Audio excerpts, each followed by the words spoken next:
Welcome to మన ఊరు మన వార్తలు. అప్డేట్ చూద్దాం. బంజారాల రాజకీయ అభివృద్ధికి తమ పార్టీ తోడ్పాటు అందిస్తుందని తెలంగాణ జాగృతి అధ్యక్షురాలు కల్వకుంట్ల కవిత అన్నారు. హైదరాబాద్ లోని retired additional DG DT Nayak తో కవిత భేటీ అయ్యారు. ఈ సమావేశంలో పలువురు బంజారా ప్రముఖులను కలిసి సమస్యలపై చర్చించారు. ఈ నెల 25న కొత్త రాజకీయ పార్టీ ఏర్పాటు చేయబోతున్న క్రమంలో బంజారా సమాజం అభివృద్ధికి ఏం చేయాలనే అంశాలపై విశ్లేషించారు. ఉమ్మడి ఆంధ్రప్రదేశ్ చరిత్రలోనే బంజారాలకు మంత్రివర్గంలో ప్రాతినిధ్యం లేకపోవడం ఇదే మొదటిసారి అని, తాము ఏర్పాటు చేయబోయే పార్టీలో బంజారా సమాజానికి సముచిత అవకాశాలు ఇస్తామని కవిత హామీ ఇచ్చారు. తాము ఏర్పాటు చేయబోయే రాజకీయ పార్టీకి బంజారా ప్రముఖులు సలహాలు సూచనలు అందజేయాలని కోరారు కల్వకుంట్ల కవిత.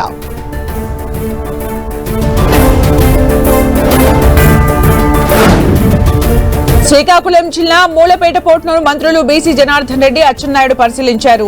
ప్రాజెక్టు నిర్మాణంపై సమీక్ష నిర్వహించిన మంత్రులు శ్రీకాకుళం జిల్లా వాసుల చిరకాల ఆకాంక్ష నెరవేరిందన్నారు. 4,360 కోట్ల రూపాయలతో పోర్టు నిర్మాణం చేపట్టామని, 1,524 ఎకరాల్లో 4 బెర్తులు నిర్మిస్తున్నట్లు చెప్పారు. 2026 నవంబర్కి పూర్తి చేయాలని లక్ష్యం పెట్టుకున్నట్లు స్పష్టం చేశారు. ఆంధ్రప్రదేశ్, ఛత్తీస్గఢ్, జార్ఖండ్, ఒడిశా రాష్ట్రాలకు ఈ పోర్టు ఎంతగానో ఉపయోగపడుతుందన్నారు మంత్రి అచ్చెన్నాయుడు.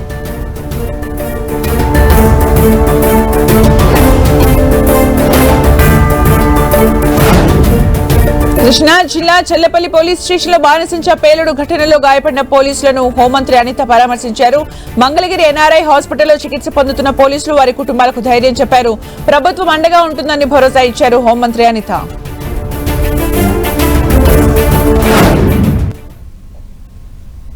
కృష్ణా జిల్లా చెల్లపల్లి పోలీస్ స్టేషన్ పరిధిలో ఒక క్రాకర్స్ కి సంబంధించి ఒక బ్లాస్ట్ జరగడం, ఆ రోజు ఆ డ్యూటీలో ఎస్ఐ గారు, అదేవిధంగా కోర్టు కానిస్టేబుల్, అదేవిధంగా డ్రైవర్, అదేవిధంగా కొంతమంది అక్కడ మనకి ఈ కోర్టుకి సబ్మిట్ చేసే వ్యవహారంలో, అంటే అది క్లియరెన్స్ విషయంలో కోర్టుకి చూపించాల్సిన విషయంలో తీసుకెళ్తుండగా ప్రమాదం జరిగింది. ఆ ప్రమాదంలో ఎస్ఐ దుర్గా అబ్బాయి, అదేవిధంగా అబ్దుల్లా, అదేవిధంగా నాగరాజు ముగ్గురు కూడా గాయపడ్డారు. ఇమీడియట్ గా అక్కడికి ఇన్సిడెంట్ జరిగిన వెంటనే ఎస్పీ గారు సంఘటనా స్థలానికి వెళ్లి అదంతా పరిశీలించి ఇమీడియట్ గా వీళ్ళందరినీ కూడా అంబులెన్స్ లోని షిఫ్ట్ చేసి మెరుగైన వైద్యం గురించి ఇక్కడ ఎన్ఆర్ఐ హాస్పిటల్ కి ఆ రోజు జాయిన్ చేయడం జరిగింది. ఆ రోజు నుంచి కూడా గవర్నమెంట్ కూడా ప్రత్యేకంగా వాళ్ళ మీద దృష్టి పెట్టడం, అదేవిధంగా ఒక పక్క నుంచి ఎస్పీ గారు, ఒక పక్క నుంచి మేము, ఒక పక్క నుంచి సీఎంఓ, అదేవిధంగా మన డాక్టర్స్ అందరూ కూడా నిత్య పర్యవేక్షణలో ఈ రోజు వాళ్ళందరికీ కూడా వైద్యం జరుగుతుంది. ఈ రోజు వాళ్ళందరినీ కూడా ఒకసారి పరామర్శించడానికి ఇక్కడికి వచ్చాను. వాళ్ళ కుటుంబానికి ధైర్యం చెప్పడానికి ఇక్కడికి వచ్చాం. ఈ రోజు అదేవిధంగా అబ్దుల్లాని అందరినీ కూడా చూసుకున్నాం. భారత్ కు హాని తలపెట్టాలని చూసేవారి వెన్నులో వణుకు పుట్టించేలా కేంద్రంలో బీజేపీ పాలన కొనసాగుతోందని ఆ పార్టీ ఏపీ అధ్యక్షులు పివిఎన్ మాధవ్ అన్నారు. భారతీయ జనతా పార్టీ ఆవిర్భవించి వాటికి 46 వసంతాలు పూర్తయిందని గుర్తు చేశారు. దీనికి సహకరించిన ప్రతి కార్యకర్తకు, నాయకుడికి, దేశ ప్రజలందరికీ శుభాకాంక్షలు తెలిపారు. పివిఎన్ మాధవ్ బీజేపీ 47వ వసంతంలోకి అడుగుపెట్టిన సందర్భంగా మన ఊరు మన జెండా అనే కార్యక్రమాన్ని ప్రారంభించినట్టు చెప్పారు. ప్రతి కార్యకర్త తన ఇంటిపై జెండా ఎగరేయాలి, భుజాన పార్టీ కండువా వేసుకోవాలని గర్వంగా భావించాలన్నారు.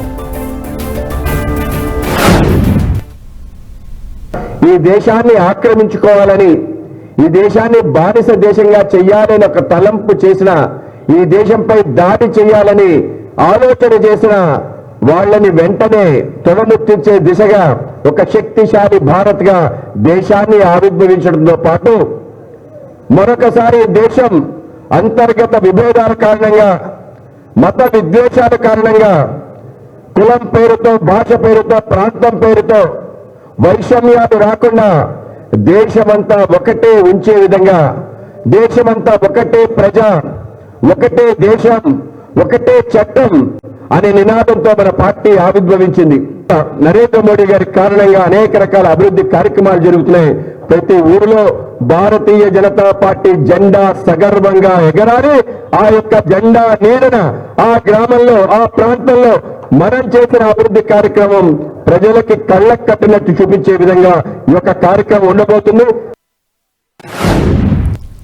జగన్ ను వ్యక్తిగతంగా దూషించిన వాడికే మంత్రి పదవులు, నామినేటెడ్ పోస్టులు ఇస్తానని సీఎం చంద్రబాబు తమ ఎమ్మెల్యేలు, నాయకులకు ఆదేశాలు జారీ చేశారని మాజీ మంత్రి కాకాని గోవర్ధన్ రెడ్డి ఆరోపించారు. అందుకోసమే జగన్ చేసిన మావికన్పై దుష్ప్రచారం చేస్తున్నారని విమర్శించారు. అమరావతి నిర్మాణం సాధ్యం కాదని జగన్ చెప్పిన మాటలపై ప్రజలు ఆలోచిస్తున్నారన్నారు కాకాని. జగన్ ప్రతిపాదనతో సీఎం చంద్రబాబులో వణుకు మొదలైందన్నారు. దీంతో ఎలాగైనా ప్రజల దృష్టి మరల్చాలని జగన్ పై సీఎం చంద్రబాబు విషం చిమ్మిస్తున్నారని ఆరోపించారు మాజీ మంత్రి కాకాని గోవర్ధన్ రెడ్డి. ముఠ ఇది ఇంకా కుదిరే పని కాదు. జనాలు దాని పట్ల చర్చ ప్రారంభమైంది. ఇది ప్రజల్లోకి ఉధృతంగా పోతుంది. కాబట్టి దీనికి సంబంధించినటువంటి విషపన్నాగాలు ప్రారంభించాలనేటువంటి ఆలోచన చేసి ముందు మంత్రులను దించారు. ఆ తర్వాత ఎమ్మెల్యేలను రంగంలోకి దించారు. ప్రతి ఎమ్మెల్యే దీని గురించి మాట్లాడాలన్నారు. ప్రతి ఎమ్మెల్యే కూడా జగన్మోహన్ రెడ్డి గారిని, మావిగన్ని వ్యక్తిగతంగా దూషించాలి. మావిగన్ మీద, దాని పేరు మీద మీరు అసహ్యంగా మాట్లాడాలి. మీ స్థాయిలో మీరు ఏ విధంగా మాట్లాడతారో ఆ స్థాయిలో మాట్లాడితే దానికి మార్పు అని చెప్పారు. దానికి సంబంధించి మన అంత రాష్ట్రంలో అన్ని జిల్లాల్లో ఉండేటువంటి ఎమ్మెల్యేలు పోటీపడి అట్ట మాట్లాడినటువంటి వాడికే రేపు వచ్చేటువంటి మంత్రివర్గ విస్తరణలో మీకు బెర్తలన్నీ కూడా ఖరారు చేస్తాం. భవిష్యత్తులో మీరు అడిగినటువంటి పనులు చేస్తాం. ఎవరైతే విమర్శించారో ఆ స్థాయిలో ఉన్నటువంటి వాళ్ళ ర్యాంకింగ్ పెరుగుతుంది. మీరు పరిశీలన చేయకపోయినా అవినీతికి పాల్పడ్డా, అక్రమాలకు పాల్పడ్డా, ఇటువంటి జగన్మోహన్ రెడ్డి గారు తీసుకొచ్చినటువంటి ప్రతిపాదన ప్రజల్లోకి వెళ్ళేటువంటి పరిస్థితుల్లో ఎవరైతే మీరు ఎక్కువగా దాని గురించి మాట్లాడతారో, ఎక్కువగా విమర్శిస్తారో, వ్యక్తిగతంగా దాడులు చేస్తారో, జగన్మోహన్ రెడ్డి గారి మీద, ఆ మావిగన్ యొక్క విధానం మీద మాట్లాడతారో వాళ్ళందరికీ కూడా అన్ని రకాలైనటువంటి ప్రమోషన్స్ ఇస్తాము అని చెప్పి దాని మీద చర్చ జరగకుండా ప్రజల దృష్టి మరల్చడానికి ఓ తీవ్రమైనటువంటి ప్రయత్నం జరిగింది. ప్రకాశం జిల్లా మార్కాపురంలో జరిగిన ఘోర బస్సు ప్రమాదంలో మృతి చెందిన పొదలకూరు మండలం తోకంచివాసి ముత్తంగి వెంకటేశ్వర్ల కుటుంబాన్ని వైసీపీ రాష్ట్ర వర్కింగ్ ప్రెసిడెంట్ కాకాని పూజిత పరామర్శించారు. ఈ సందర్భంగా బస్సు ప్రమాద బాధితుని కుటుంబానికి ₹1,00,000 ఆర్థిక సాయం చేశారు. బస్సు ప్రమాద ఘటనపై పూర్తి స్థాయి విచారణ జరిపి బాధ్యులపై కఠిన చర్యలు తీసుకోవాలని డిమాండ్ చేశారు పూజిత. కూటమి ప్రభుత్వంలో రెడ్ బుక్ పాలన ఒకటే నడుస్తుందని ఫైర్ అయ్యారు.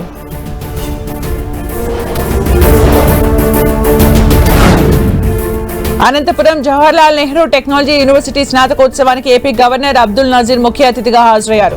విజయవాడ నుంచి ప్రత్యేక విమానంలో పుట్టపర్తికి విచ్చేసిన గవర్నర్ అబ్దుల్ నజీర్ కు మంత్రులు టీజీ భరత్, సవిత, సత్యసాయి ట్రస్ట్ ప్రతినిధులు ఘన స్వాగతం పలికారు. విద్యార్థులు ఉన్నత శిఖరాలు అధిరోహించి దేశానికి సేవ చేయాలన్నారు గవర్నర్ అబ్దుల్ నజీర్.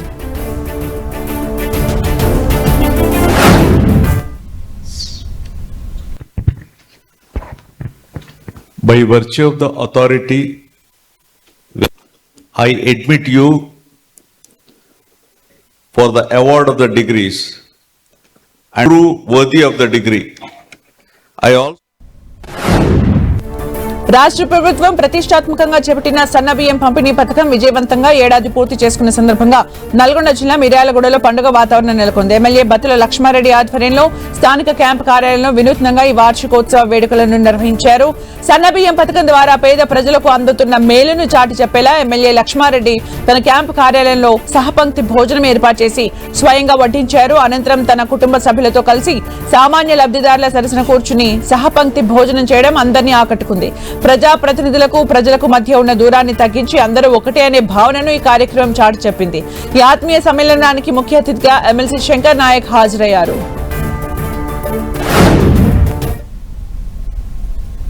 ప్రతి పేద కుటుంబాలలో ఒక ఆశయం, ఆశ, దానికి తగ్గట్టుగా మన ప్రజాప్రభుత్వం పనిచేస్తుందనే నిదర్శనానికి అప్పుడు కొన్ని రోజులు మాత్రమే ఏదో 3 ఏళ్ళు 4 ఏళ్ళు ఇచ్చి ఆపేస్తారని అవాకులు చవాకులు బీళ్ళని చాలా మంది ఉన్నారు.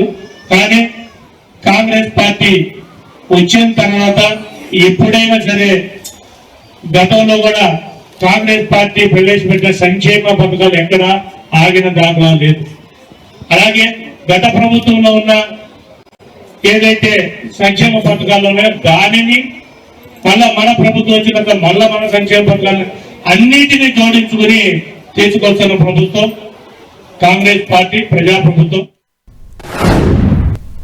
జగిత్యాల జిల్లా మల్యాల మండలం లంబాడిపల్లెలో ఐకేపీ సెంటర్ లేక వడ్లు కొనుగోలు ఆరబెట్టుకోవడం కష్టంగా మారిందని Bigg Boss fame Gangavva Jagtial జిల్లా కలెక్టర్ సత్యప్రసాద్ కు ఫిర్యాదు చేశారు. ప్రజావాణిలో కలెక్టర్ ను కలిసి వినతి పత్రం అందజేశారు. కొన్ని రోజులుగా తమకు పక్కనే ఉన్న గ్రామ పంచాయతీ తాటిపల్లి వారికి సంబంధించి గుట్ట భూమి విషయంలో తగాదాలు ఏర్పడుతున్నాయని, తమకు ఐకేపీ సెంటర్ స్థలం కేటాయించి లంబాడిపల్లె ప్రజల సమస్యలు పరిష్కారం చేయాలని కలెక్టర్ సత్యప్రసాద్ ను కోరారు గంగవ్వ.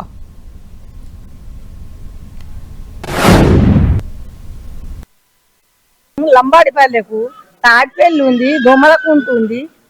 మాకు జాగ ల్యాండ్ ఉండదు, పరంపోకు జాగ ఉన్నది. మాకు అడ్డు పోసుకుంటూ రైతులకు సరిపోతలేవు. పొలాలలో పోసుకుంటే మొలకలు వస్తున్నాయి, 4-5 సంచులు ఖరాబ్ అవుతున్నాయి. మిల్లుకు పోతే లారీలలో కడి ఎత్తుండ్రు. మేము కష్టపడి సంపాదించుకున్నట్లకు అడగొంత మాకు జాగ కావాలని మేము కలెక్టర్ ఆఫీసులకు వచ్చినాం. మీ అందరికి దయ. సారు నువ్వు వచ్చినావు కదా గంగవని, పర్వాలేదు, వారం రోజులు నీకు జాగా దొరుకుద్దని చెప్పి. కరీంనగర్ లో నిర్వహించిన ప్రజావాణి కార్యక్రమం ముందు సుందరగిరి మాజీ సర్పంచ్ వంతడుపుల వెంకటస్వామి వినూత్న నిరసన చేపట్టారు. డప్పు వాయిస్తూ తన అసహనాన్ని వ్యక్తం చేశారు. గత 10 ఏళ్లుగా ప్రజల సమస్యల పరిష్కారం కోసం ప్రవేశపెట్టిన ప్రజావాణి కార్యక్రమం లక్ష్యాన్ని చేరుకోలేకపోతుందని ఆరోపించారు. ప్రజల సమస్యలు పరిష్కరించడంలో ప్రభుత్వాలు, అధికారులు విఫలమవుతున్నాయని విమర్శించారు. పేద ప్రజలు 10 సార్లు ప్రజావాణికి వచ్చినా వారి సమస్యలు పరిష్కారం కాకుండా మిగిలిపోతున్నాయని ఆవేదన వ్యక్తం చేశారు. ప్రజల సమస్యల్ని వీలైనంత త్వరగా పరిష్కరించాలని డిమాండ్ చేశారు వంతడుపుల వెంకటస్వామి.